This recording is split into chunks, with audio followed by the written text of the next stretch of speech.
Good morning, and thank you for joining me on this Lenten journey. Today is day 26 on our journey, and we continue as we seek to know God's presence in our lives and as we journey through scriptures and prayer and just a devotional thought each day.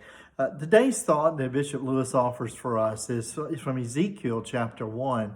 It's verses 1 through 3, and then chapter 2, verse 8 through chapter 3, verse 3.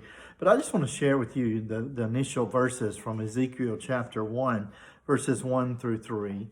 In the 13th year, in the 4th month, on the 5th day of the month, as I was among the exiles by the river Chebar, the heavens were opened and I saw visions of God. On the 5th day of the month, it was the 5th year of the exile of King Joachim. The word of the Lord came to the priest Ezekiel, son of Buzi, in the land of the Chaldeans by the river Chebar, and the hand of the Lord was on him there. Bishop Lewis talks about each of us being given a call. Here we see Ezekiel's call, and there seems to be a pattern about God's call in our life. I know that this pattern kind of imposed itself on my call to ministry and my call of God in life. And there's a divine confrontation by God. There's the rejection of the call. There's the assurance that God will be with you always in the call. And then the acceptance of the call leads to our various responses.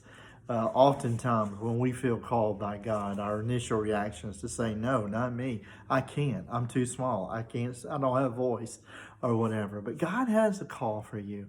God has a place for you to serve in his life and ministry and the life of his kingdom's work. And so today we want to acknowledge God's call on our lives and listen for what God may be saying to us. Maybe it's time for you to truly listen. Maybe it's time for you to stop rejecting that call and to find the assurance that God will be with you in whatever God calls you to this day. Pray with me. Oh Lord, help us to hear and accept your call on our life this day. May God be with you and journey. Amen.